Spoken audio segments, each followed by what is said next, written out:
ఒకసారి క్షమించిన తర్వాత మీరు ఇటువంటి తప్పుడు పనులు చేస్తే ఇంకా మళ్ళీ సైబర్ క్రైమ్ పోలీసులు క్షమించారు అనమాట. తీసుకెళ్లి కుక్కను కొట్టినట్లు కుట్టి బొక్కలో వేసేస్తారు. అప్పుడు మీరు అనుకుంటారు, ఆ అన్న ఆ రోజు చెప్పాడు, ఆ రోజు నేను వినకుండా నేను ఇంకా నిర్ణయాలు తీసుకొని ఇటువంటి చేశాను, అప్పుడే వింటే గనక నేను ఎంత బాగుండని చెప్పేసి మీరు అప్పుడు అప్పుడు బాధపడతారు తమ్ముడు. Hello friends, welcome to Jagadish W6 లో స్వాగతం. అందరూ అందరూ బాగుండాలని మనస్ఫూర్తిగా కోరుకుంటాను. అయితే వీడియోని లాస్ట్ వరకు చూడండి, ఎక్కడ స్కిప్ చేయకండి. స్కిప్ చేస్తే నేను చెప్పే ఇన్ఫర్మేషన్ మీకు అర్థమవుతుంది అనమాట. ఏంటంటే మీరు కంపెనీలో చూసినట్టుగా బ్యాంకులు ఫ్రీజ్ అవుతున్నాయి. ఇప్పుడు ఆన్లైన్ సైట్లో గేమ్లు ఆడుతున్న వాళ్ళు బ్యాంక్ అకౌంట్లు ఫ్రీజ్ చేస్తున్నారు. అది ఎందుకు చేస్తున్నారు, ఎలా చేస్తున్నారు, ఒకవేళ చేసిన తర్వాత మళ్ళీ మన బ్యాంక్ అకౌంట్ అన్ఫ్రీజ్ అవ్వాలంటే ఎలాగా, ఇవన్నిటి మీద పూర్తి ఇన్ఫర్మేషన్ మీకు ఈ రోజు చెప్పబోతున్నాను. వీడియోని లాస్ట్ వరకు చూడండి. వీడియోని అయితే లైక్ చేయండి, షేర్ చేయండి, సబ్స్క్రైబ్ చేసుకోండి, నన్ను సపోర్ట్ చేయండి. ఈ వీడియో గురించి ఏమనుకుంటారు కామెంట్ చేయండి. ఓకే ఫ్రెండ్స్, వీడియోలోకి వెళ్ళిపోతాం. ఒక ఫ్రెండ్స్, ఇక్కడ ఆన్లైన్ సైట్లలో గేమ్లు ఆడటం వల్ల లేదా ఆన్లైన్ యాప్స్ లో గేమ్లు ఆడటం వల్ల రెండు రకాలుగా ఈ సైబర్ క్రైమ్ వాళ్ళు రెండు రకాలుగా మన బ్యాంక్ అకౌంట్ ఫ్రీ చేస్తారనమాట. అందులో మొదటిది ఏంటంటే, మనం ఆడటానికి డిపాజిట్ చేస్తాం కదా అమౌంట్లు. అయితే ఇక్కడ ఈ అమౌంట్ అన్నది వందల్లోని వేలల్లోని ఒక దగ్గర తక్కువలో అంటే కనుక పర్లేదు. మనం లక్షల టర్న్ ఓవర్ చేస్తూ రోజు కూడా గంటల్లోనే మనం వేలు టర్న్ ఓవర్ చేస్తూ మనం డిపాజిట్లు చేసేస్తూ ఉంటాము. అంటే పోయిన మంటలో చూడండి, ఒక్కోసారి ఒక 10,000 పోతే వెంటనే ఇంకో 10,000 వేసుకోవడం, ఆ 10,000 పోతే 50,000 వేసుకోవడం, ఆ 50,000 పోతే ఇంకో 20,000 తీసుకోవడం, అలా ఒక రోజులోనే లక్షల టర్న్ ఓవర్లు అవుతూ ఉంటాయి. అలాగే విత్డ్రావల్ కూడా ఒకవేళ మనం విన్ అయినా సరే, సపోజ్ విన్ అయినా సరే, మనం 50,000 విత్డ్రా, 10,000 విత్డ్రా రోజువారీ పెడుతున్నా సరే, మనకి ఏంటంటే ఈ సైబర్ క్రైమ్ వాళ్ళు మన మీద నిఘా ఉంటది అనమాట. వెంటనే మన ట్రాన్సాక్షన్ అన్ని వాళ్ళకి వెళ్ళిపోతూ ఉంటాయి. అప్పుడే అప్డేట్ మనం అనుకుంటాము మన బ్యాంక్ లో ట్రాన్స్లేషన్ చేయడం, మనం డిపాజిట్లు చేసే ట్రాన్స్లేషన్ చేయడం వీళ్ళకి సైబర్ క్రైమ్ వాళ్ళకి ఎలా తెలుస్తుంది అనుకుంటాము. ప్రతి ఒక్కటి కూడా మన ఆన్లైన్ సెట్ గేమ్లు ఆడుతున్న వాళ్ళ గురించే కాదు, ప్రతి ఒక్క ట్రాన్స్లేషన్ కూడా అమౌంట్లు, పెద్ద అమౌంట్లు కానీ రోజువారీ అమౌంట్లు కానీ ఎక్కువలు ఉన్నాయో తక్కువలు ఉన్నాయో అని చెప్పేసి వాళ్ళకి ఒక ఐడెంటిటీ వచ్చేస్తుంది అనమాట అక్కడ సిస్టమ్ ద్వారా. అలా ఎప్పుడైనా ఏదైనా వాళ్ళకి అనుమానాస్పదంగా ఈ వ్యక్తి టర్న్ ఓవర్ ఎక్కువ జరుగుతుంది అని ఈ ఆన్లైన్ సైట్లలో అని వాళ్ళకి ఒకవేళ నిఘా పరంగా వచ్చింది అంటే వెంటనే వాళ్ళు చెక్ చేస్తారు, మన అకౌంట్ బ్యాంక్ అకౌంట్లు అన్ని చెక్ చేస్తారు. అప్పుడు ఈ సైబర్ క్రైమ్ పోలీసులు ఏం చేస్తారంటే, ఈ ఈ వ్యక్తి ట్రాన్స్లేషన్లు తేడాగా ఉన్నాయి, ఆన్లైన్ లో తేడాగా ఉన్నాయి అని చెప్పేసి వెంటనే వాళ్ళు ఏం చేస్తారని మన బ్యాంక్ అకౌంట్ ని బ్యాంక్ మేనేజర్ ద్వారా చెప్పించి ఫ్రీ చేయించేస్తారనమాట. ఇంకో సెకండ్ది ఎలా ఫ్రీజ్ చేస్తారు ఈ సైబర్ క్రైమ్ పోలీసులు అని అంటే, మనం ఆడటానికి ఆన్లైన్ సైట్ లో కానీ ఆన్లైన్ యాప్స్ లో కానీ మనం ఆడుతూ ఉంటాం కదా. మనం ఆడుతున్నప్పుడు డిపాజిట్ చేయడానికి యూపీఐ నెంబర్లు ఉంటాయి కదా. ఈ యూపీఐ నెంబర్లు అక్కడ చాలా వస్తూ ఉంటాయి, రోజుకు వందలు మారుతూ ఉంటాయి. అయితే ఈ యూపీఐ నెంబర్లో ఉన్న ఒక్కరైనా ఎవరైనా పోలీసులకి ఎప్పుడైనా ఈ సైబర్ క్రైమ్ వాళ్ళకి పట్టుకున్నప్పుడు దొరికారంటే వాళ్ళ సిస్టమ్ లో ఉన్న ప్రతి ఒక్క నెంబర్ ని, బ్యాంక్ అకౌంట్ నెంబర్ ని ఫ్రీజ్ చేస్తారనమాట.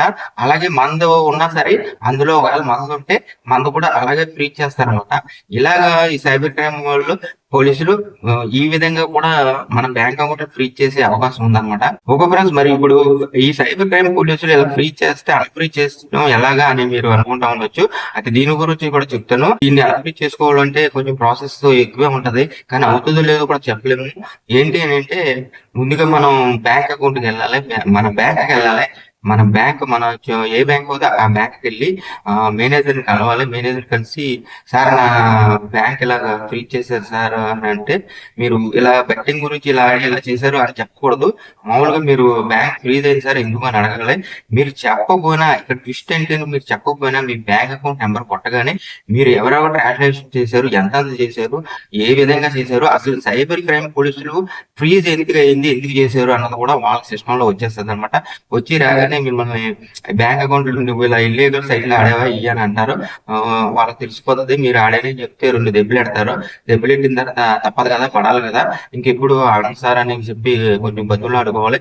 ఒకవేళ మేనేజర్ మంచోడు అవుతే కనుక సరే అని చెప్పి లెటర్ రాసి ఇమ్మంటాడు. లెటర్ రాసి ఇంకెప్పుడు ఆడను అయ్యి అని లెటర్ రాసి ఇమ్మంటాడు. ఇంకోసారి కనుక ఆడితే మీ ఇష్టం సార్, మీరు ఏం చేసినా నేను భరిస్తాను అన్నట్టుగా లెటర్ రాయాలి. లెటర్ రాసి మేనేజర్కి ఇస్తే ఆ మేనేజర్ ఒకవేళ మంచివాడు అవుతే కనుక పైకి పంపించి మెయిన్ బ్యాంక్ పంపించి సైబర్ క్రైమ్ వాళ్ళు అక్కడి నుంచి వాళ్ళకి చెప్పి ఏమన్నా అన్ఫ్రీజ్ చేయించవచ్చు. లేదంటే గనక ఇంకా ఈ బ్యాంక్ మేనేజర్ కనుక మంచోడు కాకపోతే వెంటనే మనం ఇలాగ ఆడామని చెప్పేసి సిస్టమ్ లో వస్తుంది కదా, చెక్ చేయగానే వచ్చిందంటే గనక మనం ఫుల్ గా కుక్కలు దెబ్బెట్టి అవతల పొమ్మంటాడు. ఇది నేను కామెడీగా చెప్పలేదు తమ్ముడు, సీరియస్ గా చెప్తున్నాను. తర్వాత కనుక అయిందంటే కనుక మీ బ్యాంక్ అకౌంట్ లో అన్ఫ్రీజ్ చేసుకోవడం చాలా కష్టం. ఇప్పుడు మీరు అనుకోవచ్చు, కొత్త పోయింది బ్యాంక్ అకౌంట్, కొత్త పోయింది, ఇంకో బ్యాంక్ అకౌంట్ తీసుకుంటాం, ఇంకో బ్యాంక్ అకౌంట్ తీసుకొని ఇంకో అకౌంట్ ఇచ్చుకొని ఆడుకుంటాము అయ్యి అని అనుకుంటారు. తమిళ్లో మీరు ఒకటి అర్థం చేసుకొని మీ ఫోన్ నెంబర్ అక్కడ ఐడెంటిటీ అయిపోతుంది. మీరు ఐడెంటిటీ అయిపోయిన తర్వాత మీరు మీరు ఏ సైట్ లోనైనా ఏ అకౌంట్లోనైనా దిగారు అని అంటే మళ్ళీ ఆడితే మీరు కన్ఫామ్ గా బ్యాంక్ అకౌంట్ మార్చిన ఫోన్ నెంబర్ అదే ఇవ్వాల్సి వస్తుంది.